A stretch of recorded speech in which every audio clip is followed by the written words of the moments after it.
Shall we start or shall we wait 1 more minute? Maybe some more colleagues will come. Okay. You're good? I know you're good. Okay. Thank you.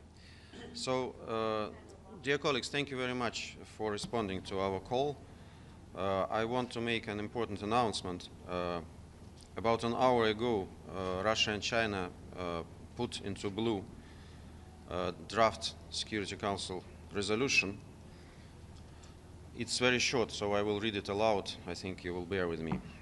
The Security Council, recalling its resolution 2231, 2015, acknowledging the importance of finding a negotiated diplomatic solution to the issues related to resolution 2231, 2015, recognizing the necessity of allowing additional time for negotiations on this matter, Para 1 decides to technically extend for 6 months till 18 April 2026 the 10-year term after the Joint Comprehensive Plan of Action, JCPOA, adoption day, indicated in Resolution 2231, 2015, and its annexes, with a possibility for a further extension.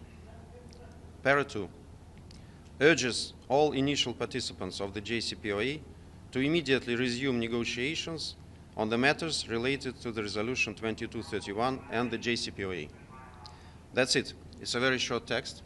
I think it's absolutely clear, self-explanatory, unlike many other Security Council resolutions. And I will make some additional comments. So now the world is at crossroads. It's quite clear.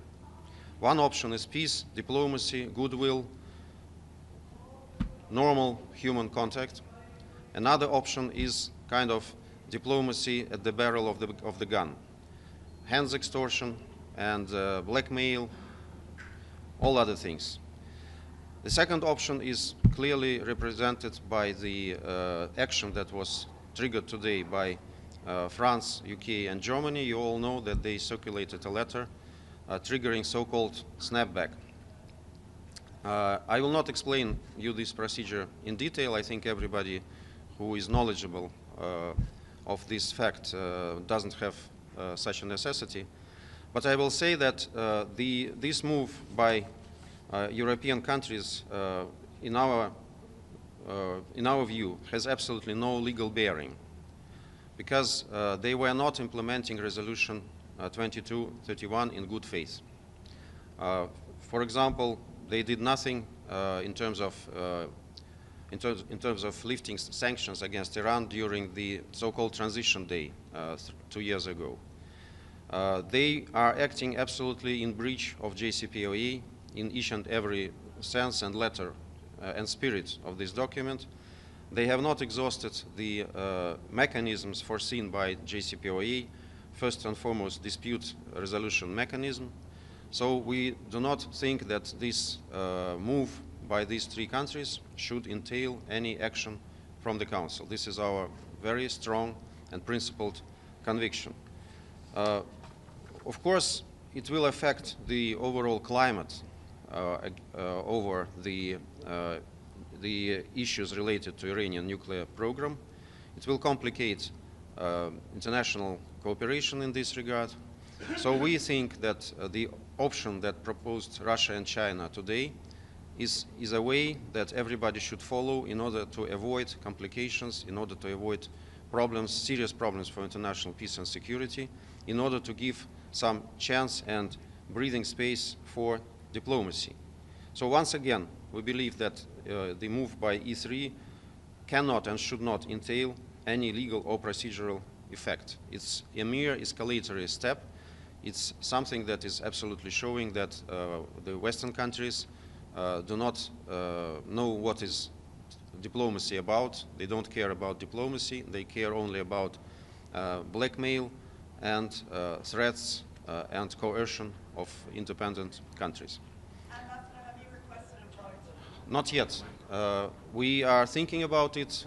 You know that when resolution is put into blue, the vote can be requested at any moment. And that is something that we are now thinking about with our partners. And countries that support us are much more numerous than simply Russia and China.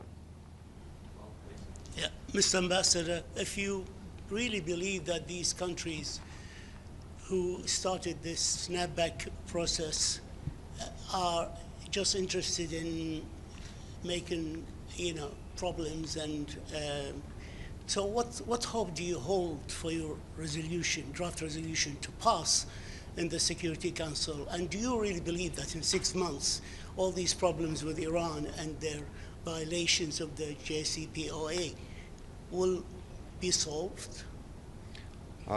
We believe in common sense. We believe in diplomacy. We believe in the fact that many countries understand what can follow if this situation is going to the spiral of violence and further breach of international law. I also need to remind you about the context where this whole is happening. The IAEA repeatedly failed to notice any threats for in terms of nuclear proliferation from Iranian nuclear program. So regardless of what... Well, they confirmed the violations of Iran to the... This is interpretation. This is interpretation. And we all know that the measures that were taken by Iran in terms of uranium enrichment, they were taken in response to the US withdrawal from JCPOA, and these measures can easily be reviewed. So Iran was always open to diplomatic solution of this issue. United States abandoned JCPOA, and since then the situation started to deteriorate. So we should not confuse the real source of the problem that happened in 2018.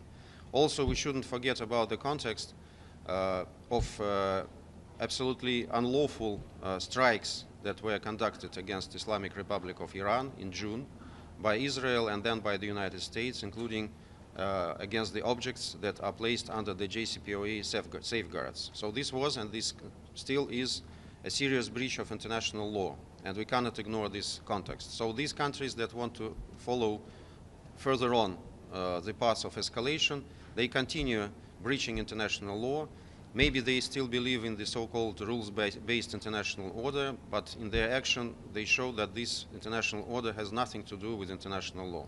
This is very obvious. So we believe in common sense, we believe in peace, we believe in diplomacy, and the option that Russia, China is now providing for the whole world should lead us to this aim without further problems. The extension, do you think it's consistent with your argument sorry, with your argument that this is not a legal move? If it's not legal, why are you trying to extend it? Is there inherent sort of clash there if you don't think they're not member of JCPOA anymore, the E3, and they have no legal basis to even trigger a snapback? So why are you extending it? Can you simply say that... Make no mistake, our move is not linked to snapback.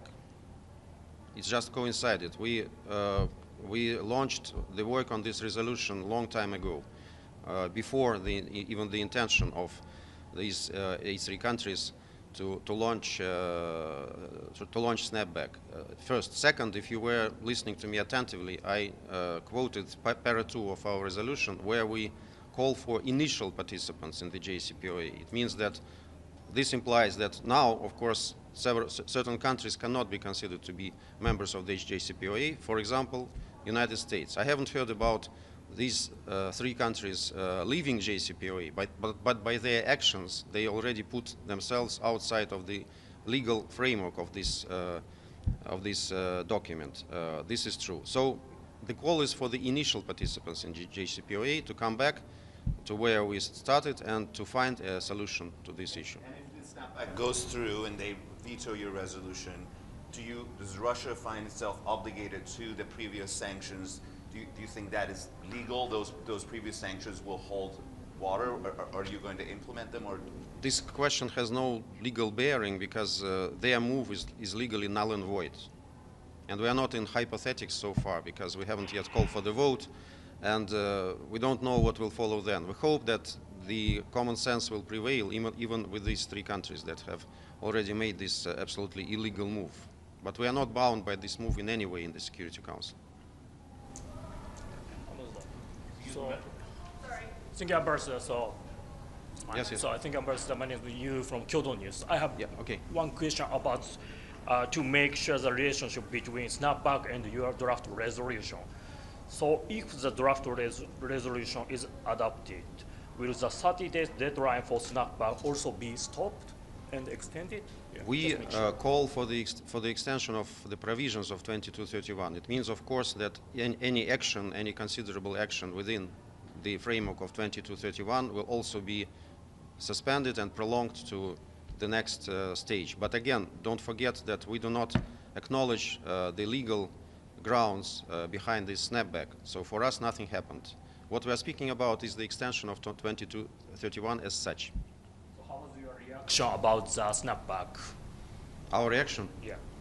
Disappointment, of course, because we believe that we are dealing with serious people with serious intention, and it looks like that we are dealing with some kind of, I don't know, gangsters. So that's it.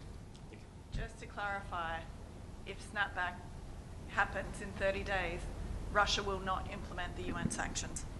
Snapback has not happened. It was not launched. I know, but in 30 days, if this process comes to a conclusion, How can it come to a conclusion if it is not started? Be consistent in your assumptions. would Russia implement UN sanctions on Iran again, And they are not being introduced. if they are? How can they be introduced if the snapback that is being launched right now is illegal?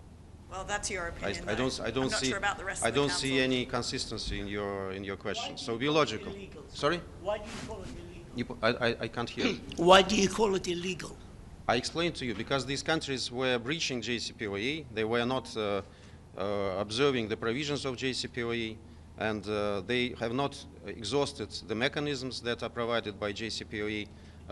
First of all, the DRC. So that's why they don't have any reasons to appeal to this document, because they were not implementing it not in good faith, not technically in any way. I think that's what international law prescribes to us. If it's about rules-based international order, if they live in this paradigm, it's up to them. But we live within the paradigm of international law. Ambassador, do you have any comments about the timing of the E3 doing this right now, 1 month before high-level week and before the Russian Federation is the presidency of the Council in October? Do you have any comments about the timing of this at all? I didn't think about, frankly, because we do not consider it as a legal move. So timing is very secondary in this regard. Any more questions? Actually, one more question. Okay. Thank you. So is it possible Russia can bring a new draft resolution to Security Council in order to lift the snap back? We've just presented a resolution. So I was just a little bit. Yeah, you are a little bit late, but you can write it after that. Okay? Everything is clear? Do you think they'll, would you request a meeting even this weekend for this, or what's the urgency that, I know it's up to the presidency, I heard that there is some kind of request for consultations for tomorrow, but I have no confirmation. So it's of course the council will discuss this issue for sure. But I think that our position is clear right now. Yes. Thank you very much. So there's no vote tomorrow? Sorry? No vote tomorrow on your draft resolution? It may happen. I don't know. It's still every option is on the table. Thank you. Thanks, Ambassador. Thank you.